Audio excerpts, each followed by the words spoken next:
Great. Good morning, everyone. My name is Sneha Philip, and I work at India Development Review. I will be moderating the conversation over the next hour and a half. I'd like to thank all of you who are attending for your time and hopefully active engagement, as well as for the three panelists that we have with us this morning.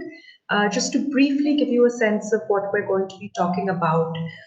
So as we all know, COVID-19 has really had a huge impact on much of the country. And one of the things it's also done within for those of us who work in the development sectors to really highlight the very critical role that collaborative action can play when you're responding in a crisis situation, when you're responding to an emergency. And all three of our panelists today have led such work, have led collaborative work to kind of respond to this humanitarian crisis that we've all faced. And so we're going to be hearing from them, hearing about their experiences, understanding how they actually brought people, organizations from across the length and breadth of the country together to come and, together towards a common cause, and how they've sustained some of that action as well. We're also going to talk about some of the challenges, that they faced, how some of those were overcome, as well as to get a sense of where these collaboratives go from here. So without kind of any further ado, I would like to start by introducing our three panelists. So we have with us Dr. Angela Chowdhury. Angela is a qualified oral surgeon. She's also a journalist and a public health expert, and she's been working to strengthen community health systems and public health systems across the globe for over 2 decades now. She's a partner at Swasthi, which is a global health impact organization, and her experience spans over 20 countries, ensuring that well-being is not just an aspirational goal for the most vulnerable people in populations. Today, she's representing the COVID Action Collab, which is a people-centric, partnership-led, multidisciplinary collaboration that supports the most vulnerable to survive and thrive through this crisis. Welcome, Angela. Thank you for joining us. We also have with us Ashif Sheikh. Now, Ashif is a co-founder at Jan Sahas, and he brings with him over 2 decades of experience on working towards safe migration, ending forced labor practices and violence against women, as well as eradicating the very inhumane practice of manual scavenging and caste-based commercial sexual exploitation of children and trafficking. So Ashif, brings a huge range of experience in kind of working with migrant communities. And apart from his work at Jan Sahas, today he's going to be representing the Migrants Resilience Collaborative. And finally, we have with us Prasanna Khemaria. So Prasanna is the CEO of Srijan, which is an organization that works on rural livelihoods. And Prasanna, again, we have a panel with such rich experience. So again, a depth of experience in kind of working on rural livelihoods. And prior to joining Srijan, he actually worked with the government of Madhya Pradesh for about 20 years, implementing projects on livelihoods promotion, on poverty alleviation, fisheries, aquaculture, etc., in tribal communities, tribal areas in Chhattisgarh. So Prasanna's experience really lies in designing large-scale rural development projects.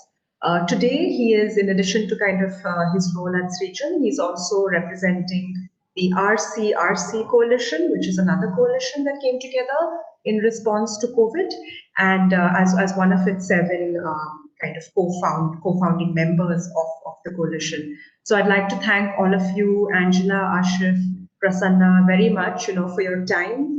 And to the audience, we will go into a bit of moderated Q&A to start off with, but we want to make this relevant to all of you. So do share your questions with us. Do let us know what you'd like to hear from the panelists, and we will take them. And after we are done with the initial moderated Q&A, we'd love to kind of respond to some of the questions that you have. So we can get started now. Just to start with in this first question is for all three panelists, is if you can just tell us a little bit about each of the coalitions that you have been leading, that you have been part of. What is what is the work that you've been engaged in, and why was a collaborative effort critical to kind of responding to the crisis, and how did that kind of come together? Help us understand the need. I think we all know, but how did these collaboratives come together to respond to that need? So this, like I said, this question is for all three panelists, and Angela, maybe we can get started with you, if you could kick us off. Sure. If you're going by alphabetical order, I'm very pleased to be here. Thanks for giving us the opportunity, Sneha, to speak about the COVID Action Collab. Back in late Feb, early March already, we knew that COVID was going to hit our shores, and it's going to hit our shores pretty badly. We knew that as a typical humanitarian crisis, it's not only going to be health, but it's also going to be a livelihood, and that it would affect the most vulnerable in diverse sort of ways. So it would not just be a health intervention. And if it got worse, like it did, it would challenge the lives of people, particularly those who are difficult to reach. So obviously, COVID Action Collab is incubated by Catalyst Group, which has 26 years of experience in the social impact space across 30 countries. But we knew there is no way we could achieve the kind of to reach all of the vulnerable populations that we wanted to, or achieve the kind of impact, protect them, protect the vulnerable communities, even just to survive, forget about thrive. It had to be really a partnership coalition to be able to really to get there. And so we looked beyond the borders, we looked beyond domains. We knew it was going to be much more than health, like livelihood and climate, which would also again impact livelihood. And look at partners that are enablers, implementers, and resource providers. So while we have community institutions of vulnerable populations, as at least 150 organizations are part of the collab, we are totally 300 partners plus growing. Other partners include technologists, inventors, scientists, academic institutions, people with solutions to provide, but needed a channel to provide them through, and people who actually needed the solutions to reach to them, because some of the solutions are only available to certain kinds of populations. So that was the need in which we said, look, we need to look at knowledge, capacities, financing, and other kind of supports to be able to get there. And so COVID Action Collab was essentially born out of this, this requirement. Thanks, Angela. Ashraf, perhaps we can come to you now, if you can tell us a bit about the Migrants Resilience Collaborative. Yeah, sure. So, first of all, thanks to organize this kind of discussion where the three different collaborative discuss about their work and their challenges. And basically, I'm working with Jansahas from last 20 years, and we try to reach out the most vulnerable and excluded communities, including like manual scavengers, victim of rape or sexual violence, victim of commercial sexual exploitation, or like migrant workers, workers engaged in unorganized sector. But during the COVID period, we realized like the migrant worker face various kind of challenges. And basically, before COVID or pandemic, they face similar kind of challenges. But the challenges or the problem exposed very well during the lockdown and during the whole the pandemic. So basically, we try to develop some kind of comprehensive response to the community. And after second day of first lockdown, we initiated a rapid assessment of the migrant worker in Delhi and Madhya Pradesh and UP states. And basically, within 48 hours, we interviewed more than 3,400 migrant workers, and we collected information from them and information about their current situation, situation related to the livelihood or like the food security, or many people basically started walking from their destination to the source villages. So we also connected with these migrant workers, what kind of challenges they are facing during their walk or like in the transit point. So basically, after the 7 day of first lockdown, we released our first rapid assessment report about the issues of migrant worker. And basically, we capture all these detail and information from the community. And basically, we try to ensure these invisible people and they are not able to raise their issues or concern in front of the government policymaker or any other authority. So we can provide the voice to these like the invisible citizens.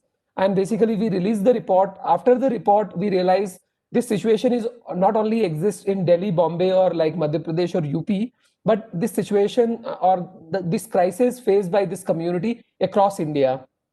And nowadays many report came and these reports are showing the similar kind of situation is exists in Nepal or Bangladesh or like Ethiopia. So it's a global like the crisis. And basically previously many civil society effort or UN agencies initiated some a long-term intervention on the migration issue, but not in the like the within country migration. So most of the time we are like the organizations are focusing on the international migration or like the immigration kind of issues.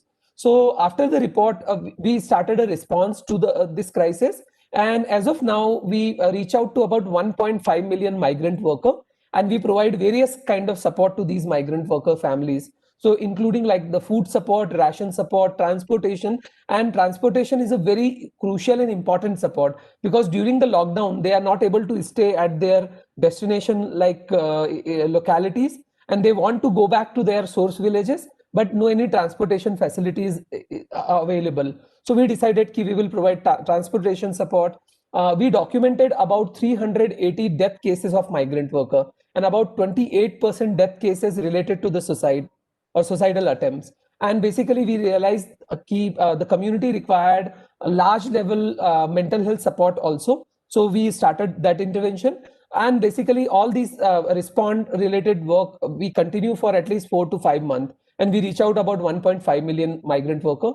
But when we conduct the review of this whole intervention, we realize we need a long-term and large-scale intervention, and civil society organizations are not able to respond this crisis. So we need a collaborative where civil society organizations can take a lead role, and currently about 40 organizations involved in this process across India.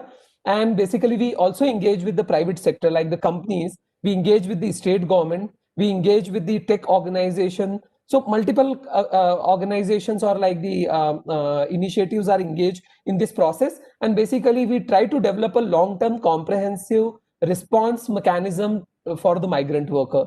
In the next 3-year period of time, we are aiming to reach out about 10 million migrant workers. So we are planning to develop a migration registry, and we will register about 10 million migrant worker. And out of these 10 million, 60% will get social security benefit from the BOCW, because after the first lockdown, Prime Minister or Government of India announced like government invest in some of the intervention. For example, at the source related intervention, government introduced Pradhan Mantri Jan Rozgar Abhiyan, and about 50,000 crore rupees allocated under that program. Utilization is completely different thing. We have like 31,000 crore rupees under the BOCW SACE fund. And basically this fund is created by the government, but all money come from the private sector. So we engage with the private sector, how the state mechanism or authorities can utilize this money effectively. So that kind of like the opportunities were also there. So we try to utilize in terms of like social security, benefit delivery for the migrant worker. And the third thing about the ethical recruitment, because after the pandemic, this will be a huge issue, because these migrant workers are not able to get the job at the source villages. At the destination, high demand is there. But how we can connect the migrant worker with the companies or like the private sector? So that's also very important issue. So we are working with the private companies, and basically we initiated an assessment process of the private companies.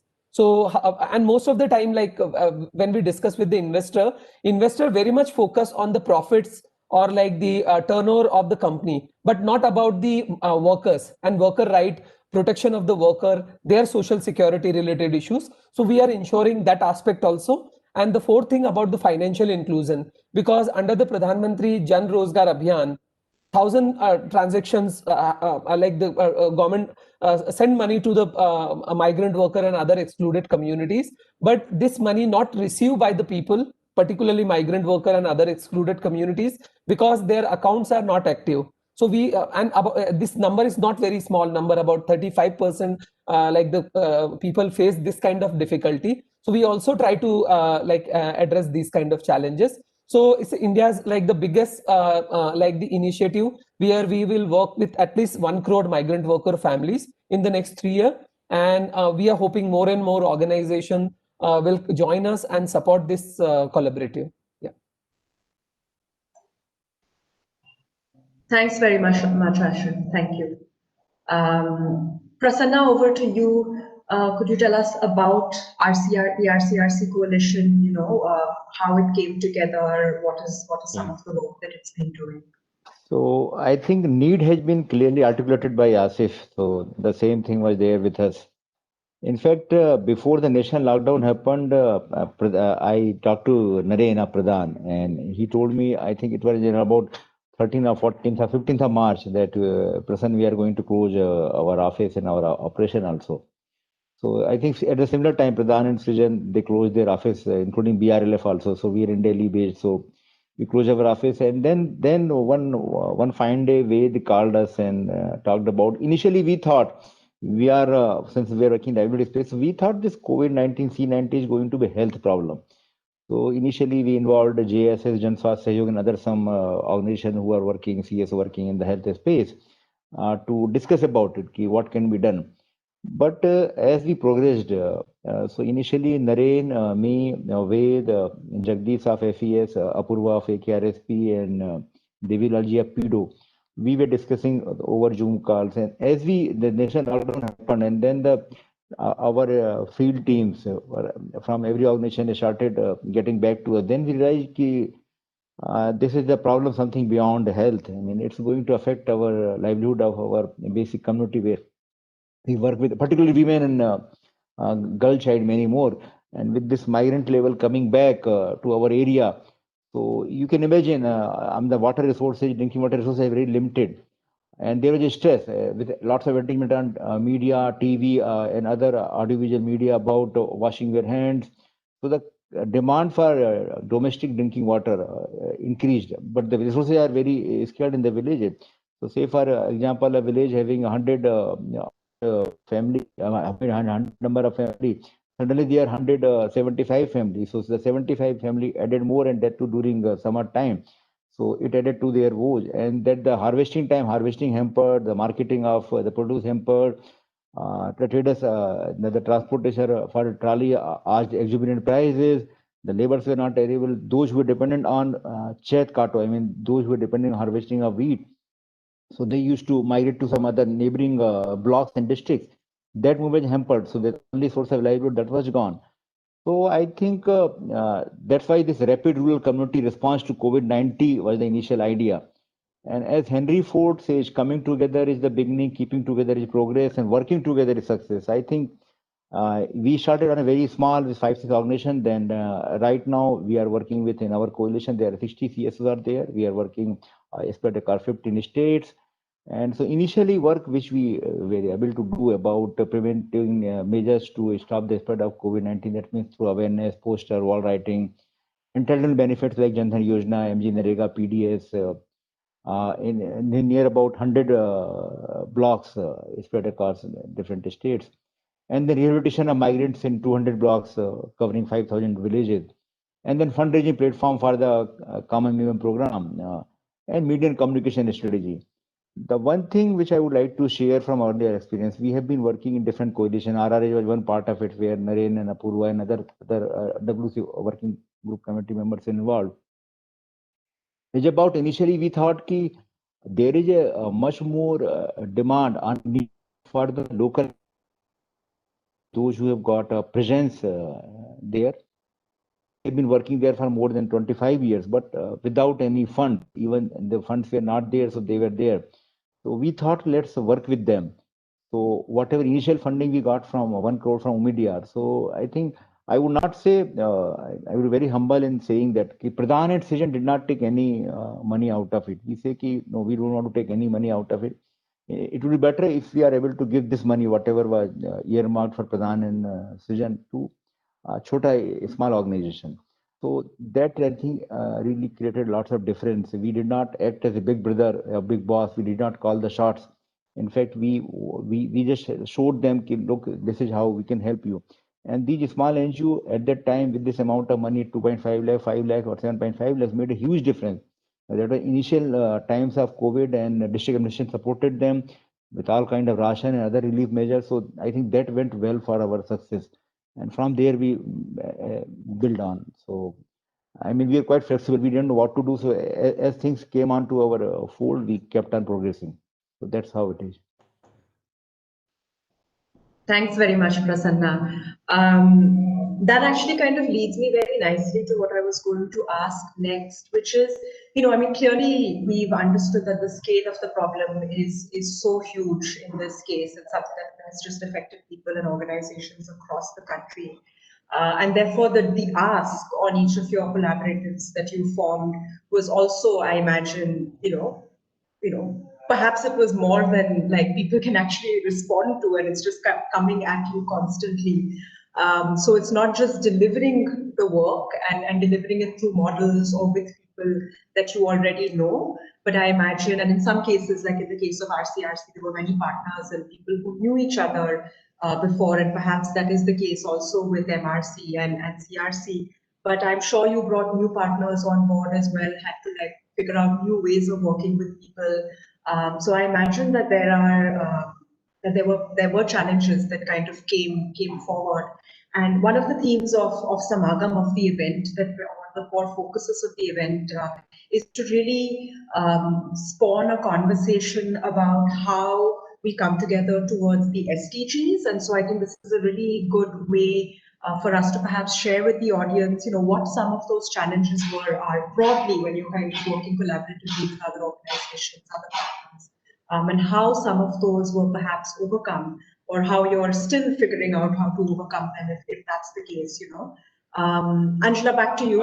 If you can kick us off with maybe sharing some of the key challenges, and then I'll go to Prasanna and Ashif as well. Thanks, Neha. I think the key word that you use is still overcoming challenges. I mean, really, COVID it's not left the building. It's around, it's mutating, and its impacts are also evolving as we speak. So it's a heavy. And I think my fellow panelists have alluded to earlier, it's not, it's a complex crisis.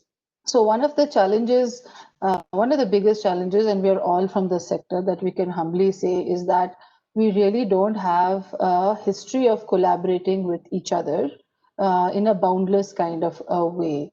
I would say there are examples of good collaborations, but they are sort of far and few, given the kind of work and the passion and the commitment that the people of this sector have. And that could be that one of the reasons there would be the different lenses in which we see the issues, and within the development sector itself, how financiers, investors, philanthropists, and donors might have actually played the game, where therefore the development or the impact organizations are actually competing for resources to be able to do certain things. So for various reasons, and I won't get into that, we don't really have an excellent history of collaborating with each other. However, as the crisis unfolded, we saw a lot of these barriers being dropped. I think people's sense of duty and moral imperative to respond far outweighed their own selfish reasons to exist. And that has been the opportunity that we certainly saw. And I think a previous speaker had alluded to that. When there was funding, they actually shared it and didn't keep. That is very rare. That does not happen in a non-COVID relaxed situation so easily as it is happening here. So I would say one of the challenges, initial challenges might have been that, although I would say that the environment created and facilitated a wonderful space and platform to collaborate.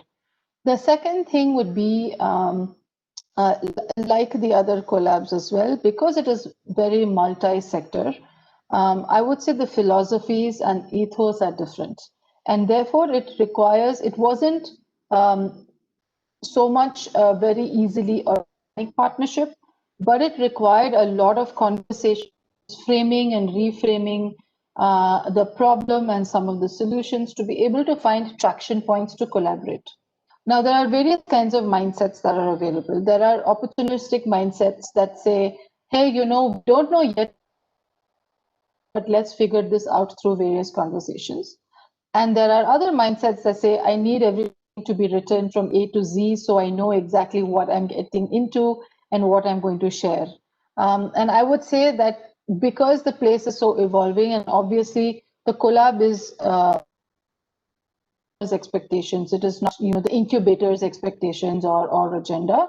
The ones that have the latter mindset saying let's lay this out right now, I think there are challenges there because that's time and effort intensive. But those are just one or two initial challenges. I'm sure there's lots of other challenges as well. But I would say as a collaborative of multi-sectoral partnerships, these might be my top two that I'd like to highlight. Thank you. Thanks, Angela. Prasanna, would you like to add to that in the experience of RCRC? What were some of the challenges that you? I think we might be losing Prasanna's connection. Prasanna, sorry, did you hear my question? I was just starting, but I think you're okay. Yeah. So, what some of the challenges were in terms of working collaboratively? Like I said, I know in this case that many of the partners, Jagdish, Ved, Naren, were familiar with each other beforehand, and perhaps that was a good platform to kind of start with. But despite that, were there challenges in kind of bringing people together? You have spoken to some of it already, but were there others that you think, when people are thinking about collaborative action, are good to know? Like Angela already shared, and since she's from media, so I will use this media glitch. There was a advertisement of idea. A tagline, a बात करने से ही बात बनती है. I think, as Henry Ford has said, coming together is beginning. So, and keeping together is progress. So, the biggest question was asked for how do we keep together, and how do we involve others. I think बात करने से ही बात बनती है. It's required lots of a dialogue, a two-way dialogue, three-way dialogue. And I will tell you, let me be very honest with you. The CS of those who work in livelihood sector, they think they are the elite Brahma. They are the Brahmins. And I have seen some of the coalition really started well, but I have seen the fate of that also. And fortunately, unfortunately, I was part of it also. The livelihood sector, CSO will come together and they will say कि health wala and education wala, they are untouchable, and policy wala तो they are बिल्कुल the social ladder में सबसे down है वो. So I think that was really learning for us. We have seen how. So it was more like not about how the empires are built. It's more about how the empires are destroyed. It's like how the civilization got destroyed. So that were the lessons for us. So we started with, we didn't have any, any barrier of we will work only with livelihood organization, no way. So CSO from policy making, CSO from those who are working with PRIs, those in policy advocacy, education, health, whatever sector they are, they were involved in. So it was a mix of, it was not an elite kind of coalition. And second thing, which also is from our past experience, through RRA network also, it has been successfully running for past 8 or 9 years. There is no funding. So that carrot and stick thing were not there. So we clearly told ki boss, look, it's only a platform where we can come and discuss. Funding may come or may not come. That's not the objective. The objective to deal with the crisis, as Ninja rightly said, this COVID is there, and we thought it's going to affect only urban population. We thought since those high flyers, those who travel on air, only they will get affected, but reality was quite different. And we saw our very by particular, and domestic violence also got increased. One of is one day, in Dudori, one of the women died because of the domestic violence. Even the Jan Dhan Yojana. So rural community and mediated. I mean, only stories were there how the migrant workers are going back, but what is happening there? The media in bashing Donald Trump and others, but they really forgot about the rural landscape, how they were struggling in here on the ground with things, and slowly that was the biggest thing. How do you keep that? It's not for funding. Then the sense dawned on us. And the equitable division was there. There was no say. Working group was there. Then governing body was created.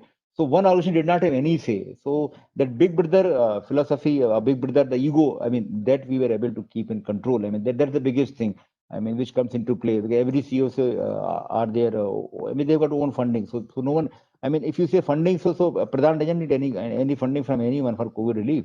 So like I'm saying, these organizations do not require any funding, but somehow we have been able to come out of these challenges, and right now, and there have been many joint issues, like we are working with NRLM and MG Narega, and ICR collaboration is there, so we are going to work in 100 blocks with small NGOs, and we also did research and media and communication strategy, and also we are making the sector vibrant, building capacity of the small organization. We need much more Pradhan, many more Pradhans, many more FES, many more AKRSP. I mean, so how do you build the capacity of this small organization who are not good at writing proposal, those who do not have any media presence also, their visibility is not there. So how do you bring them forward? How do you bring them on the mainstream? So that's the another thing which we are doing, and I think that's helping a lot of our small partners, and that's building a trust among us.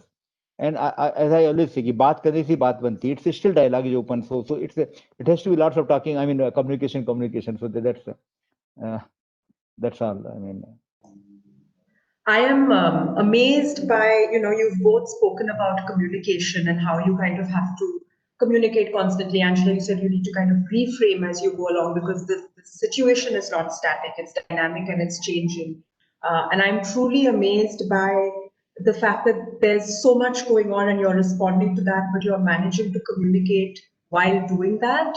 I don't know if there is a simple answer to how you go about doing that, but if there is something, that you found that works, I mean, it would be really interesting to hear, like, because in some ways, this is in addition to everything else that you're doing, and it's so crucial, it's so critical to kind of keeping people together, keeping them informed about it. And if there was something on that, that you think is a helpful tip to perhaps share to our audience, or I'd love to hear it at least.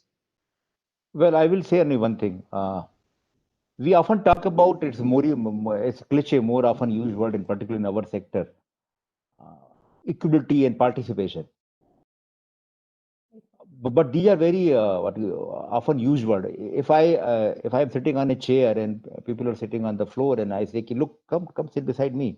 That means it's not I'm empowering them. It's I am showing them my power.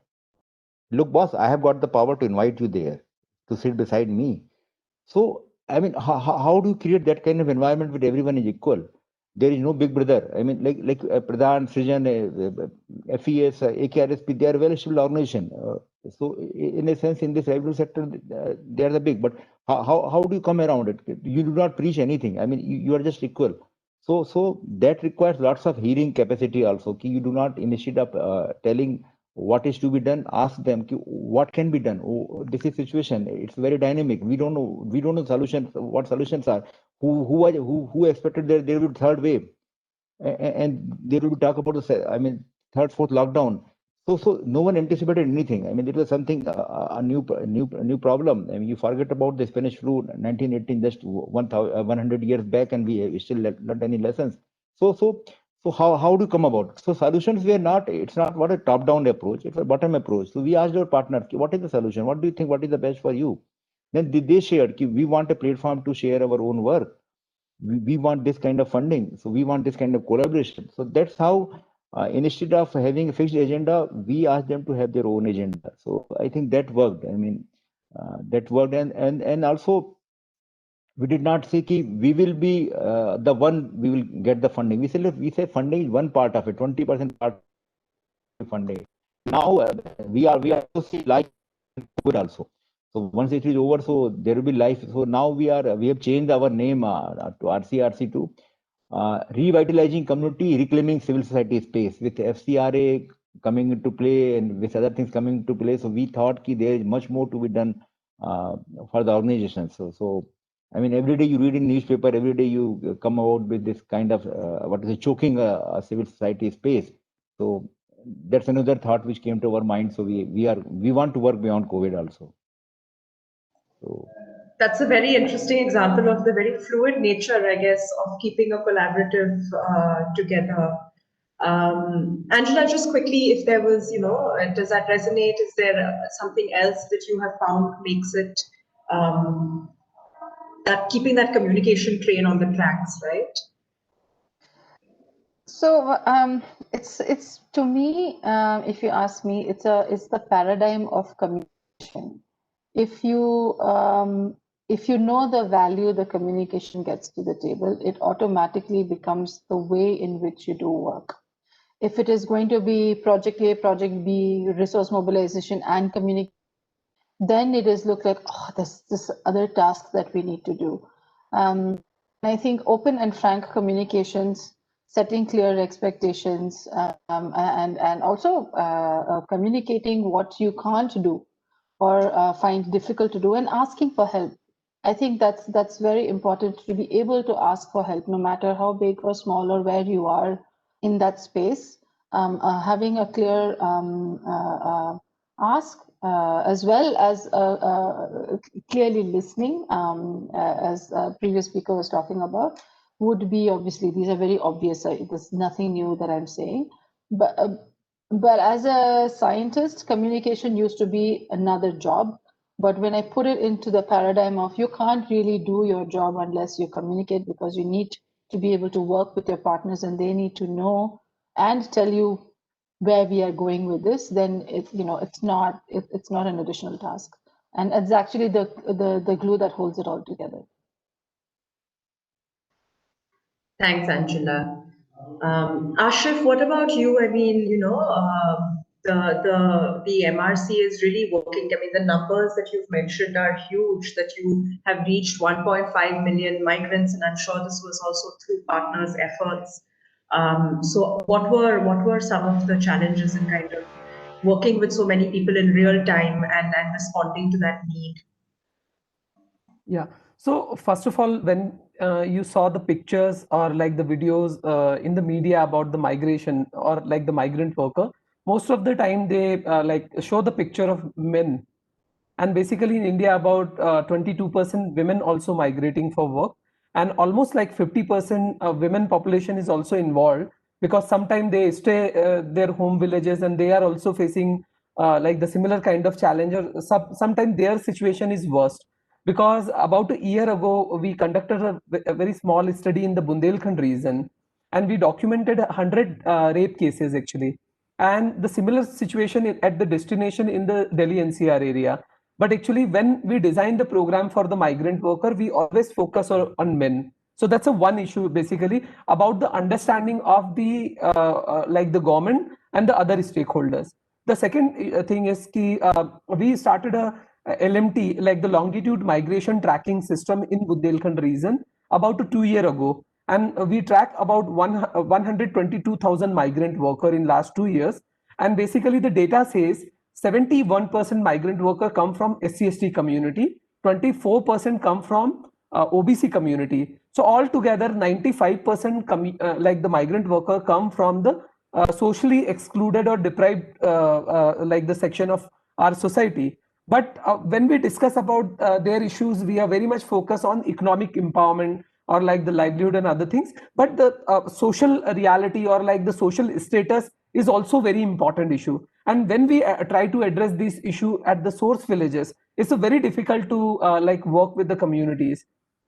Because if you see the caste system in Bundelkhand region of UP and MP and some other like the source areas also, it's a very like the difficult, and it's a beyond the economic issue, beyond the livelihood issues. So when the partner try to address these kind of issues, so it's a very like difficult to like convince to our target community and also the other stakeholders. And basically, if you see the numbers from the government side, so some data says like about a 15-year old data says in India we have about 140 million migrant worker, like the 14 crore. Some other data says 20 crore. One another set of data says 24 crore. So no any concrete data is available about the migrant worker. So if any organization or any collaborative or any government try to do something or plan something, it's very difficult to for the planning also if the data is not available. And particularly in India, the same situation with the bonded labor issue, same situation with the manual screening issue. So basically, when we discuss about these kind of like the most vulnerable communities, so no any like the actual data is available, and the same time no any real-time tracking system is available for the data to update the numbers or like the data. So that's a very important and crucial thing.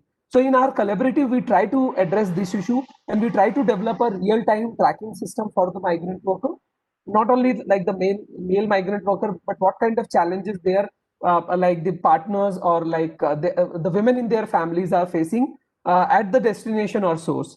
The third issue about the portability in India. So if you see the newspapers in last like couple of months, multiple social security schemes are exist from the NREGA to the Pradhan Mantri Jan Rozgar Abhiyan or Jan Dhan Yojana and many other like the ICDS, PDS and many other schemes.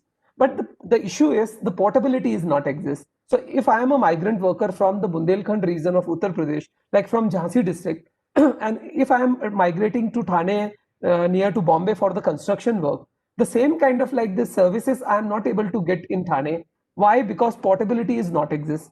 And most of the time we say one nation and lots of other things like but the issue is the fundamental services or like the very basic services are not available for our own citizen when they are migrating from one state to the another state.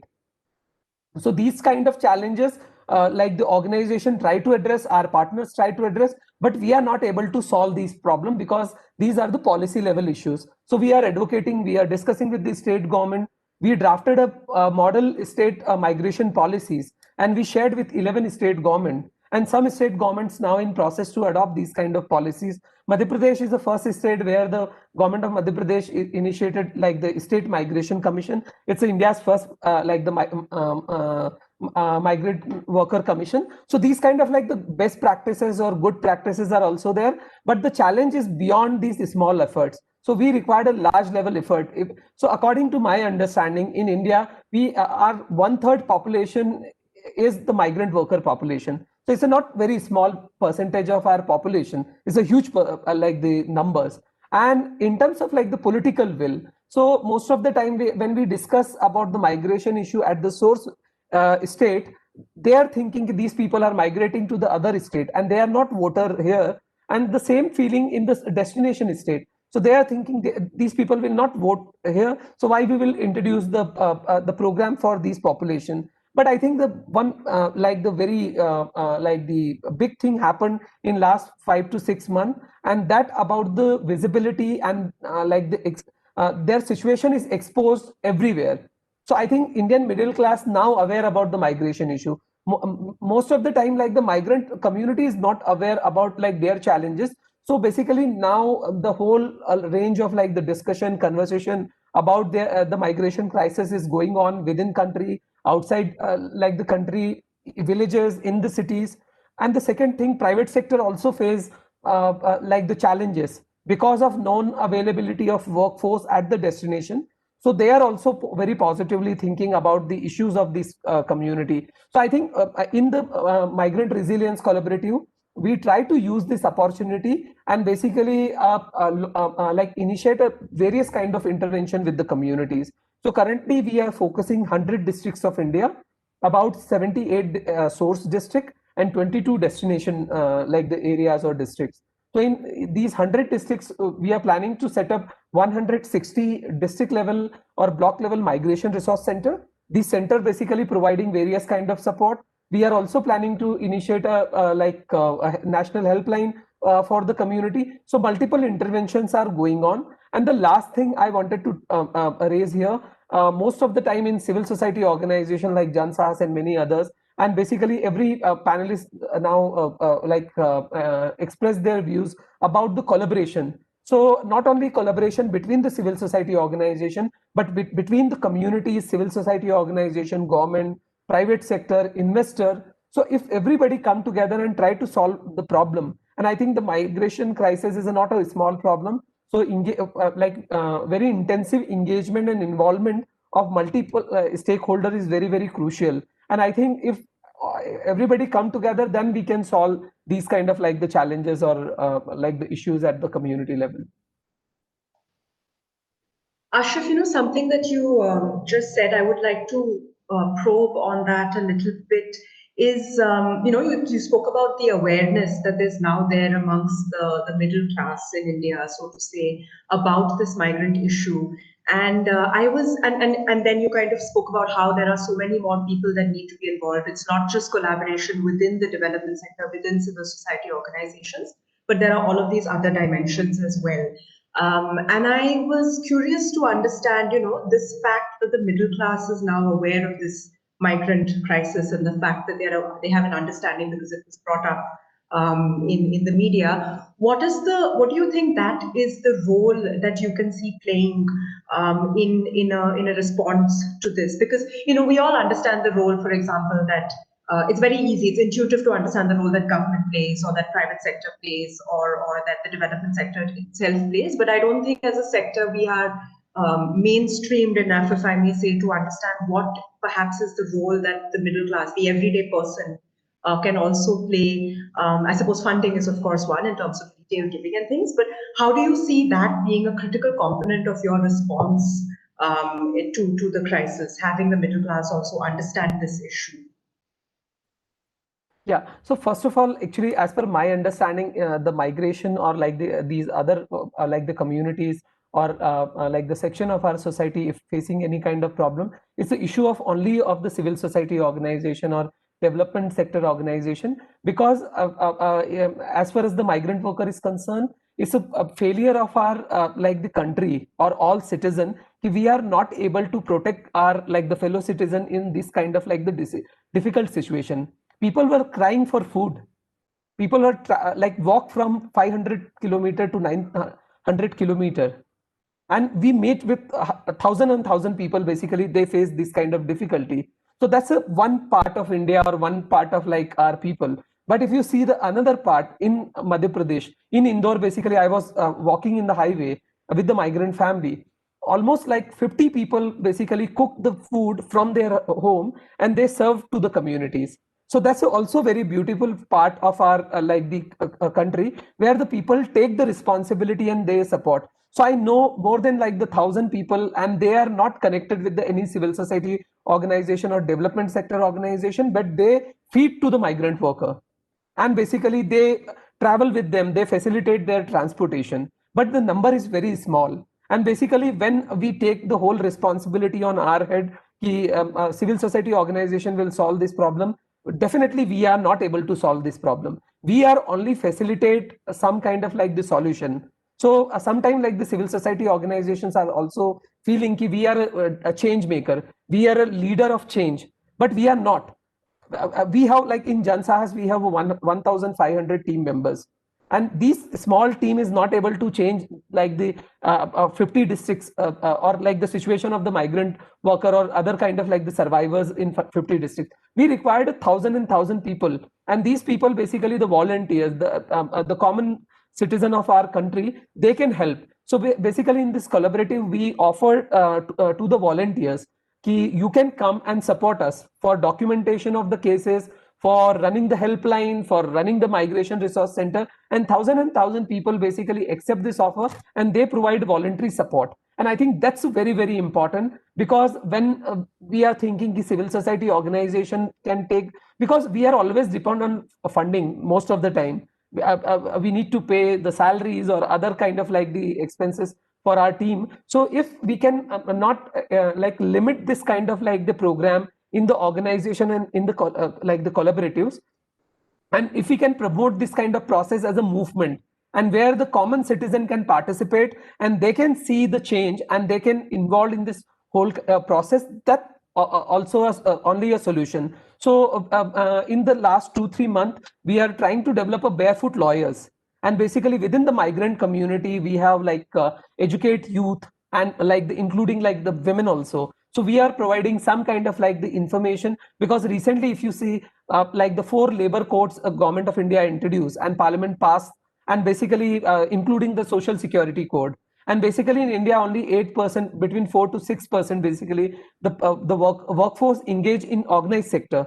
Most like the more than 90% people in engage in unorganized sector, and these 4 code are very relevant for the migrant worker and worker in unorganized sector. So if within the community 1,000 migrant worker build their capacity as a barefoot lawyer, so they can facilitate the process, and then they no need any like the migrant resilience collaborative or any Jansahas to facilitate the process at the ground level. So within the next 5 year, basically we try to develop or promote the resilience at the community level, and they can take over the whole process, like the leadership of the change process.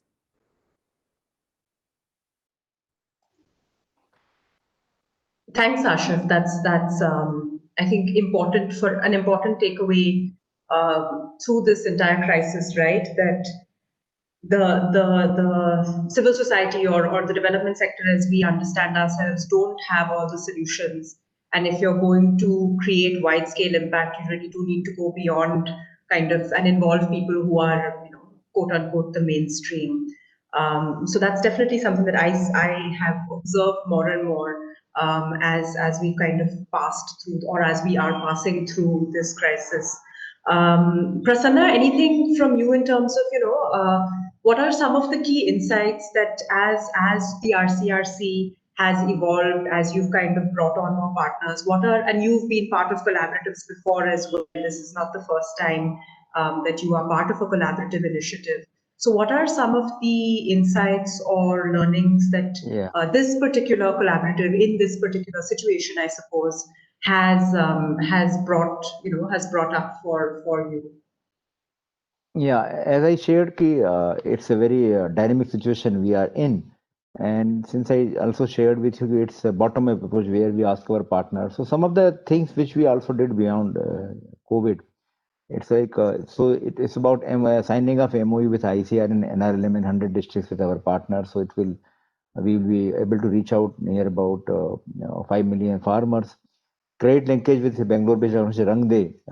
So we enable loan to near about 1,000 small farmer, and then participated groundwater management project with support from Aragyam. And then we initiated Arman project to support migrant. And then we did RCRC household survey 2 rounds. The third round is also on the corner, and shared the findings in larger forum. We also, apart from the webinar, other things, we did survey and FCR Amendment Acts and wrote a letter to Home Ministry. And also, there is lots of fear about this SEBI social stock exchange. Though it did not work in other country, but here in India, let's give it a try. So we are also, RCRC is a member of the SEBI technical group on social stock exchange, and where we are evaluating what kind of criteria should be there for the listing in social stock exchange, where NGO can come and get to the funding, cloud funding, or maybe other kind of funding. So what are those criteria? For stock exchange, NSE and BSE, they are well defined criteria, but what can be social sector is something very new to SEBI also. So RCRC is helping them out also.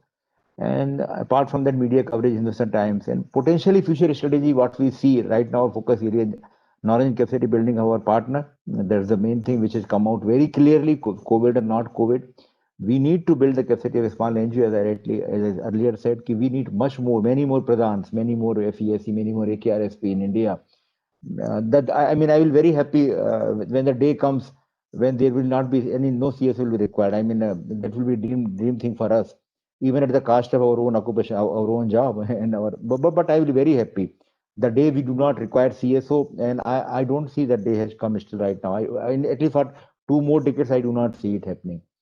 So, but the day will be very, very happy when we don't require. So, And the day we will be very happy when the community say, get out from here also. I mean, that is also our main dream. The community should be able to say, look, we don't require you. In some places we are very, but that day will be ideal day for us where the community say, look, boss, we don't need to get out from here. So research is another area where we also, there is something, I mean, in Pradhan we have research vertical, but in RCRC we are trying to create research vertical for a small,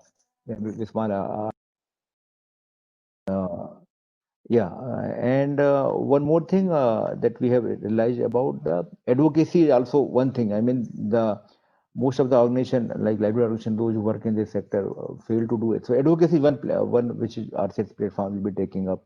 And the programmatic initiative, that our core things, so that will be there, be it in any sector, education, health, or livelihood, not particularly centered to livelihood only.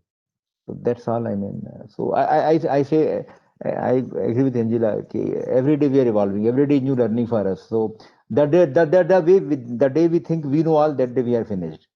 So that's it.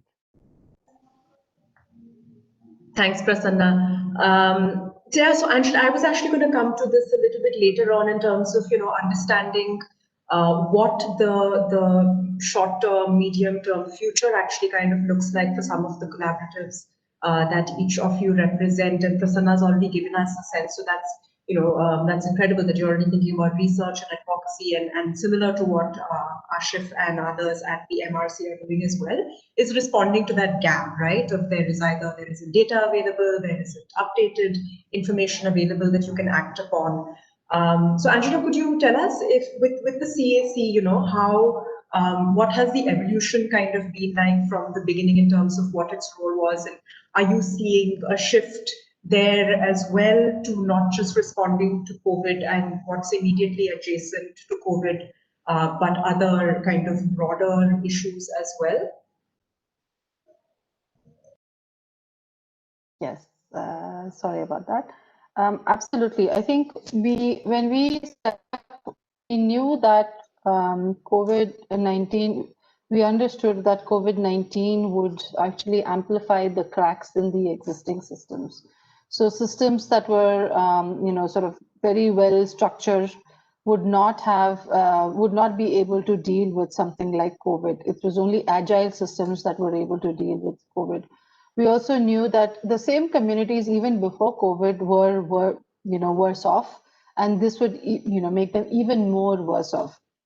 That being said, we also know that it is not only health and well-being, but it's also livelihoods, economy, everything. So all of this has a very long tail to it, and just responding to your earlier question on what have some of your insights been, is that this is an insight that we had early on and built towards it, is that this is not a flash in the pan. There is a massive long tail to it. So it's good that we gear up to run a marathon and not treat this as a sprint. And for that, what we also learned as an insight was you don't actually need funding and resources to be able to do a lot of the things. COVID Action Collab has been kindly supported by USAID, but that's only been for the last 2 months. So the first 7 months, we were already able to reach 3 million vulnerable populations. We were already able to to raise 15 crores in the hands of the communities through social protection and livelihood and financial inclusion. And besides many of the other impact, I'm just trying to highlight that you don't really need to start doing anything or waiting for support to be able to do. Support is of course always welcome. Then you can do more structured work. You can build systems as you go. But just to say that the insight has really been happening. That people, if you are able to pool resources and the agendas, then the work gets done no matter what. So the answer to your previous question just asked about where do you see this going, it's very simple. The framework around which I think, or I would safely say all of our collabs are really about is on impact and resilience building. So whether it's COVID-19 tomorrow or is just plain lack of efficient structures or just lack of resources, or it might be stigma, discrimination, environmental factors. We have to work through, and I guess that's why you grouped us together, because we're all people-centered collabs. That is really about resilient and thriving vulnerable communities. I think there were organizations before we were even born that were doing this, and we've moved baby steps in some places and transformative action in the others, and it will keep going. It is important to, for me, it's important to use the opportunity of COVID-19 to shift the focus onto development and magnify the problem. But I think these problems are not going to go away. And for me, the collab is massive social capital. No financial capital or nothing else can replace the social capital that collaboratives have brought. So the long tail of this for me is to continue those collaborations along value aligned, mission aligned agenda as we go forward. So today's COVID, tomorrow is going to be something else, but building on this collaborative, keeping it energized so that we are able to respond to the next humanitarian response, which will continue as we go on. This is acute, we have chronic crisis, is where I see us going. Thanks. Thank you, Angela. Ashraf, if I may come to you with that question, I think you've already given us a sense of what is the long game for the Migrants Resilience Collaborative. But if you could share what are some of the key insights that have emerged for you for the MRC. You also are working with both local kind of domestic partners as well as international partners. Are there insights that have kind of emerged from there that you think are relevant as we, as we as a country, as a development community, we work towards kind of like Angela said, right? Impact and resilience building. Yeah. So I think as far as MRC is concerned, the one big thing is we are trying to work at all level, like source, destination, and transit point, and it's a very difficult and tough, because most of the time, like Jansa's kind of organization very much focus at source level intervention previously, but now we realize the worker required a comprehensive support, and basically when we work with the communities, we need to intervene at source, at destination, and particularly during the COVID period, actually the transit point related challenges are also come up very well. So the transit level interventions are also required, and in that kind of situation we are not able to like work at all level. So we collaborate with multiple organizations. For example, in Delhi or NCR area or Bombay, Thane or Bangalore, we are not directly working with the community because we are a rural organization. We are working in Bundelkhand or many other rural areas. So we collaborate with the urban, like the organization based in these urban localities. And basically we need to provide more information to these communities about in these organizations about the communities, because communities are also not connected with these organizations. For example, organization in Bangalore. So that's a very important and crucial thing. The second thing about the use of technology, because when you intervene with the like the children in a one school, it's very easy to connect with them, because if you have a field team member, they can go and reach out to the kids in the school. But in the case of migrant worker, and particularly if you see the India's case, so most of the migrant worker, between 80 to 95% internal migrant worker are migrating for 6 to 9 months. So 6 to 9 months they are at the source destination, and remaining time they are at the source. And this time is not also fixed. So it's a completely depend on season, harvest, and many other things.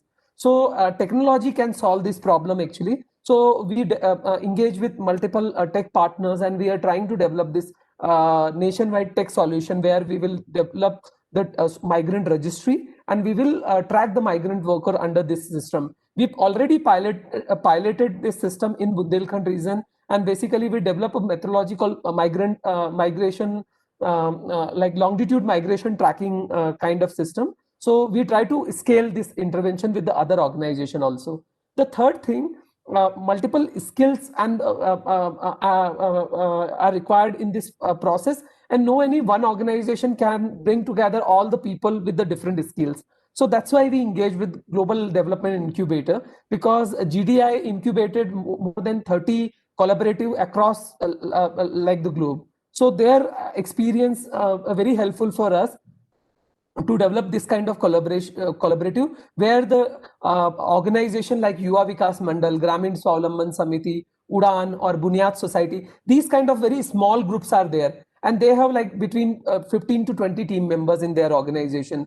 And then we have like the strategic partners, for example, like the Idilgive Foundation, and they are helping to the collaborative for private sector engagement and some other things. We are also taking lots of help from the societal platform in terms of like to develop the like the tech platform for this whole initiative.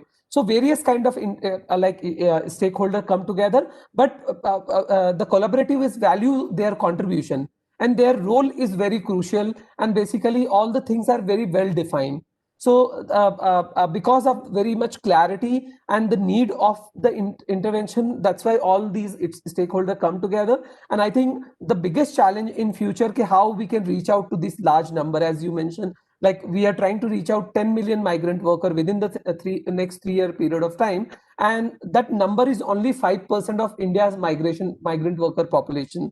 So still 95% people like the migrant worker we will not reach out under this initiative. So we are completely dependent on the governments. We are completely dependent on the private sector. They can reach out to these communities and support them. Thank you, Ashif. There is a question from the audience that I might bring in at this point. So it says, can you give some examples on the interventions going on and the response from various stakeholders?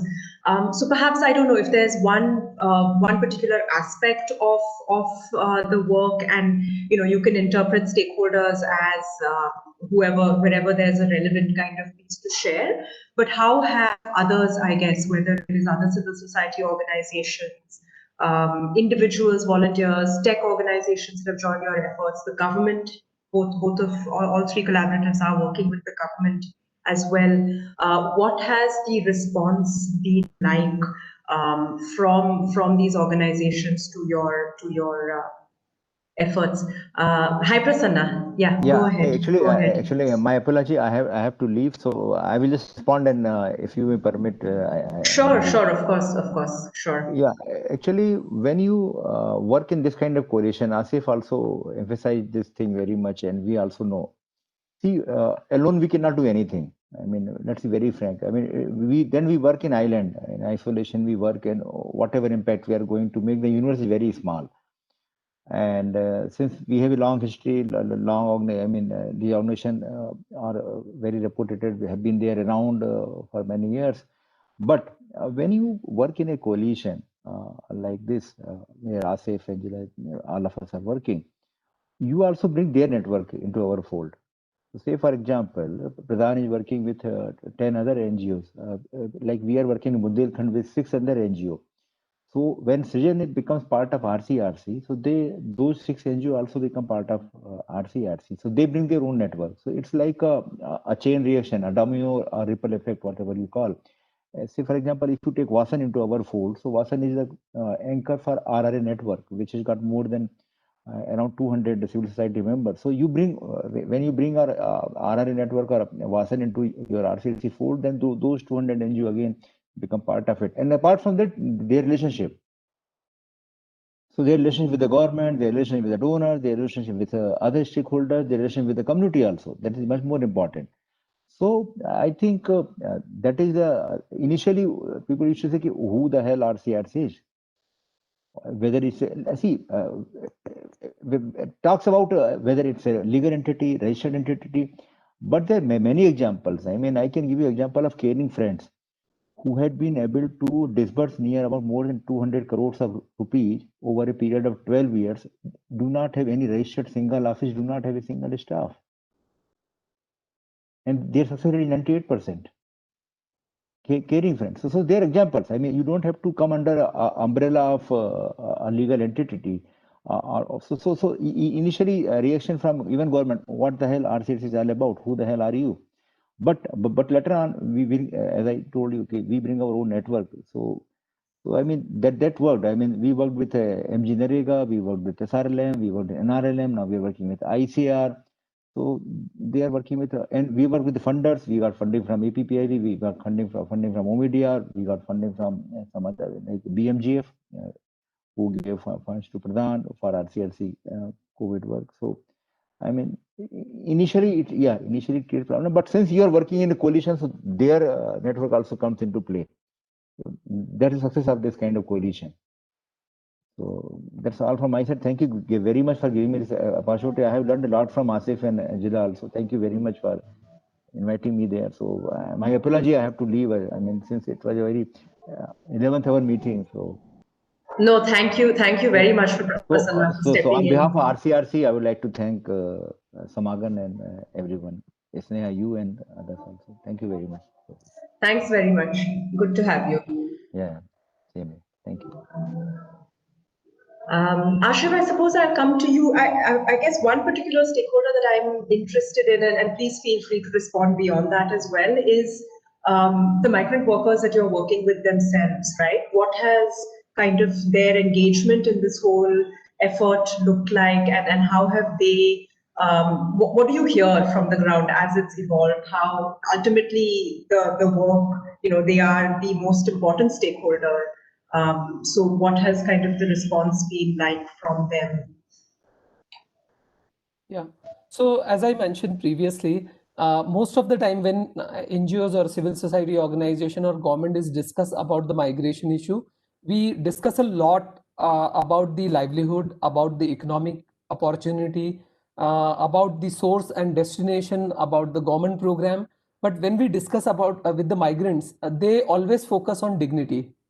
And basically, we always not emphasis on that aspect. So when I called to like the migrant worker during our rapid assessment survey, so one person, he was in I think Uttarakhand at that time, and he is basically from the Panna district of Madhya Pradesh. So I called for the interview for rapid assessment, and he said कि साहब Covid से हम कब मरेंगे मालूम नहीं, लेकिन हम भूख से मर जाएंगे, और हम पिछले 4 दिन से स्ट्रगल कर रहे हैं, बट कोई इज्जत से खाना देने वाला नहीं है. So this kind of like the messages from the community. So they are not discuss about the livelihood. They are not discuss about like the very big thing or very big policy level change. They requested for the dignity, and they required basic things like the food. And in this kind of difficult time, like the government or like other organization or like the other communities not able to solve this problem. In one another area in Noida, in NCR actually.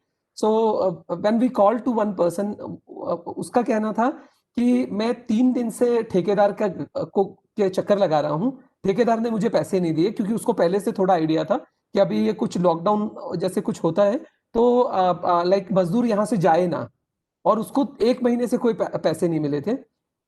उसके घर में एक बच्चा है जो तकरीबन 10 या 11 महीने का है, और उसके बीवी भी उसको दूध पिला रही है, लेकिन उसके अलावा भी उसको दूध की जरूरत है, लेकिन उसको दूध लेने के लिए बहुत ज्यादा मुश्किल है. एक और इंसान को हम एक माइग्रेंट वर्कर को फोन किया, उसके घर में उसकी बीवी प्रेग्नेंट थी जो 8 महीने से थी, और उसको सपोर्ट की जरूरत है. तो आई थिंक ये सारे के सारे जो प्रॉब्लम है वो कोई भी ऐसे प्रोग्राम बना के आप सॉल्व नहीं कर सकते. एक्चुअली ये ह्यूमन इमोशन या जो ह्यूमन वैल्यूज की बात है, वो बहुत बार हम भूल जाते हैं कि उनके बारे में भी बात करनी है. और जब हम कम्युनिटी के साथ कनेक्ट करते हैं, कम्युनिटी अगेन एंड अगेन ये हमें याद दिलाती है. And most of the time as a civil society organisation we are thinking कि we will provide the solution to the community, but actually they not required this kind of solution. They required emotional support, and we are not able to provide that kind of support in our like the fancy development programs. So I think a community always focus on the very fundamental or like the root cause related issues, and are like the understanding sometime very, because we also influence with the government program, we also influence with the other kind of like the ecosystem. So I think when we initiate the migrant resilience collaborative, we realize we need to focus on the very different issues where the community is required some support in terms of like the counseling support, mental health support. So when we introduce this element in our program, many people said ki migration is a livelihood issue. Why you are like focusing on mental health related issues? but it's not our like the requirement. They required this kind of solution from us, and our responsibility to provide the solution. We also started a helpline. It's a toll-free helpline for the migrant worker. During the lockdown period, we received about 56,000 calls, and basically calls related to the transportation support, related to some advice they required, many other things actually, apart from the financial assistance to the community. So the helpline is a very important and crucial component, like the resource center that we establish at the ground level, particularly at the destination level, because community is not able to connect with their other community members when they're migrating from source to destination. So actually they require some kind of adda where they can go and share their problem, share their concern, share their issues, and somebody can just listen. And actually listening is also very important. You are not provide any kind of solution, but just listen and discuss with them. So these kind of intervention we initiated, and I think a lot to be lots of things required as of now, and we just identify the issues and we try to solve the problems. Yeah. Thanks, Ashif. We have about 9 minutes left. So there's actually one question from the audience for Ashif, and so I'll come to you with that. And then Angela, I'll come back to you with the question that I asked earlier, and maybe then we can wrap up with that. So Ashif, there's a question from someone where they've said that, as we know, people have already started returning to their workplace. But the government is still not fixing them to the database. So what do you see as the role of the government, and particularly the local government, the panchayats, in this whole kind of issue with the lack of a cohesive response to migrants from the source to the destination and the transit in the middle as well?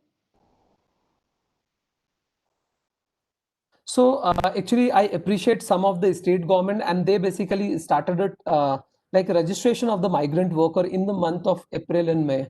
And basically, as of now, they create a database of 15 million migrant worker across like 9 states of India. I think that very important and interesting initiative. And they took a help from the local organization, Anganwadi Karyakarta, ANM also, to develop this kind of database. That's a very important like the initiative. I think we need to boost that initiative, and government also need to invest in these kind of initiative where they can develop a registry of the migrant worker.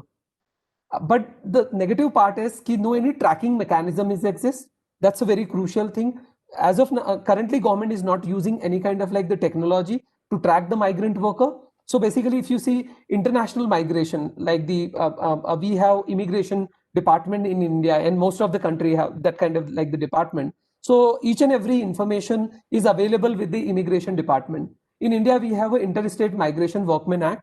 That act is not implemented in any state of India, except like some part of Kerala, some provisions implementing by the state government or local authorities, and some other states also. But the act is as of now not implementing by any state authority or government. That's a very important thing, because if you want to protect the migrant worker, implementation of Interstate Migration Workmen Act is very important thing.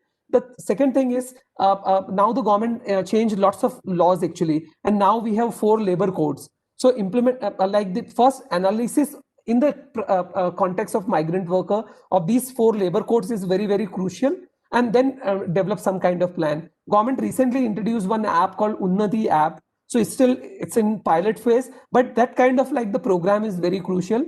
And if you see the one point I wanted to make here about the BOCW, and under the BOCW, like the private sector contribute like the sales amount to the fund. And currently we have about 31,000 crore rupees in the BOCW funds. But private sector is not involved to implement the law. And most of the time money is divert for some other kind of intervention. So money is available, need is available, community is available, but no any service delivery mechanism exists. So I think in some of the government program, we need to develop like the service delivery mechanism, how the money will go to the last mile a person or like the communities. So that kind of interventions currently required from the government side, but the government will not able to like solve this problem alone. So I think they need to engage with the civil society organization, with the community-based organization, with the unions and the private sector. Then they can solve the problem. And the use of technology is very, very important when they initiate any kind of like large-scale program. Thanks very much, Ashif. That makes complete sense. I mean, it sounds so simplistic, but I'm sure in the implementation it isn't at all. Angela, what has the response of various stakeholders that you engage with to CAC been like to the efforts over the last 7-8 months? I think the response has been urgent, really, and people have come together when a problem has been accurately enough. Simple examples have been the problem of, say, continuity of service, primary care, for example. And so there are a bunch of stakeholders, and like Ashif mentioned, we knew getting primary health care to vulnerable populations is tricky indeed, because health is not a priority until you're really sick or you're in pain, and it affects your functionality. But we knew early on that if you layer it on top of more essential services like loans and social protection schemes, then there is going to be a bite. We also wanted to ensure that we're able to do that we're able to assess the risk of COVID and really form a very tight referral system. The ones that are left out or find it very difficult to go into a system, because there's also a trust, there's a deficit of trust when it comes to these populations into the health system. So very quickly we got organizations like PCMH, Urban, Exotel is the technology company that you use on Uber and Swiggy, and various others, Sangat, etc., to come together and say, hey, how do we layer on who has social protection help desks everywhere, to come together and say, hey, how do we, it was done and the lockdown was ending, how do we provide continuity of care? So a program called Telecare was set up, which is right now scaled across India. It is sort of like a helpline, but very much powered by the communities themselves. So the first person who picks up the call is someone from the community, which has social protection and financial inclusion, mental health, and then primary health. And no matter what number you click on the IVRS, it's a very hyper-local response. So it's not like a helpline, and it's not like an unknown person is picking up the phone, because we know what happens, and there is no real follow-through. So there's a triage system, there's risk assessment through this, and then there's an aggregate. So there are, if there are clinics, or if there are people willing to share their space in their household, there are actually camps or clinics or house visits that happen where there was a requirement. But 80% of the calls were taken where triage and primary care, mental health, all of that was already done at that local level. And we found this a very effective, it was very organic, very slow, not as fast as the government helplines, but there was traction and there is engagement, and the community is actually leading them.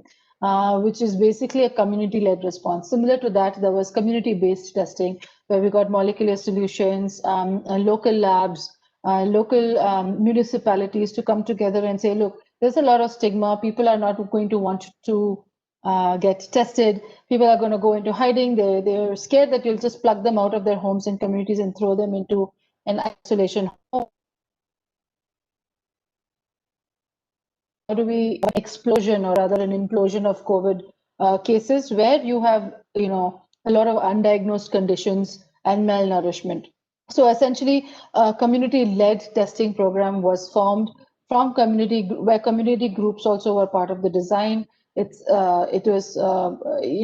was supported by various philanthropists, and SBI Foundation very gladly supported this. So there was just another example. And the last example I wanted to highlight. So there's a variation, right? We're looking at mass surveillance. We want to be prepared now for the second wave. Testing and tracing is a slow and an expensive method. So what might an early warning system look like? So you must have seen a lot of papers around sewage testing. But how do you make municipalities actually bite, and what makes sense for India with the reins and open reins and not really having, the right kind of infrastructure, so to speak. So there's a whole bunch of people who got together, from scientists to research institutes, India and global, people working on the sanitation infrastructure, together to present. In fact, yesterday there was a meeting with the Bangalore Municipal Corporation and financing groups who are part of it, saying, hey, if you have a technology and something that's going to transform the way early warning systems is there, we want to bite. And so there's this impact canvas that's also sort of moving ahead with what a sewage-based early warning system might be, so that it's not about, so where some cases or clusters might come out, and so one might want to take a targeted response. And one of the reasons why we picked this as an impact canvas is today it's about COVID. Tomorrow it'll be about another virus. It could be about antimicrobial resistance. It could be about the drugs pandemic that is going on that people don't really talk about all that much. It could be alcohol tomorrow. There's a whole bunch of things that can be done, but this is a great opportunity to just build a system and move forward. And the last but not the least is the really exciting example of nutrition and hygiene entrepreneurs incubated by leaders. And they got together and said, look, we want to solve triple problems. We want to solve a problem of hygiene. We also want to solve a problem of having more women entrepreneurs, and therefore giving an impulse to the economy. And therefore, how do we get together? What might some of the technical aspects be? What might some of the business aspects be? And how do we have government buy-in for something like that? So I'm really happy to say that they've scaled up in districts. Gram Panchayats have easily taken this on. I don't have the exact number, but I believe 100 of women entrepreneurs are out there being actually frontline workers in the sanitation space. So these are some of the examples of systems building using COVID and the multi-sectoral, multi-pronged approaches to be able to hit some of the key problems that COVID has magnified for us. Thanks, Neha. Thanks, Angela. There's such a huge variety of responses, right? That it's both demanded and that all of you have kind of been very quick to respond to. We seem to have questions flying in from the audience right now, but I'm afraid we're completely out of time. Perhaps there is a way to, I'm not sure, but if there were, I'll check with the Pradhan, with the Samagam team, and maybe we can share contact details if people would like to connect with any of you. But yeah, I'd just like to take the opportunity to thank everyone who's been involved, Angela, Ashir, Prasanna, for being generous with your time and sharing these really interesting insights. I think it's given us a really good flavor in a sense of, it's very all well to talk about collaboration in kind of overarching terms, but to kind of bring that a little alive, perhaps the rest of us who maybe have not been that involved in some of these efforts or the efforts that you are driving. So thank you very much for your time. I must also thank the Samagam team and for putting this together, bringing it together. And hopefully, I mean, it's very apparent, I think, that this is still the start of this journey. So I look forward to seeing the initiatives that you have started kind of flourishing and continuing to respond to this very critical need that we're all seeing. So thank you. Thanks very much. It's a pleasure being here. Thank you. Thank you, Thank you, Sneha. Great. Thank you.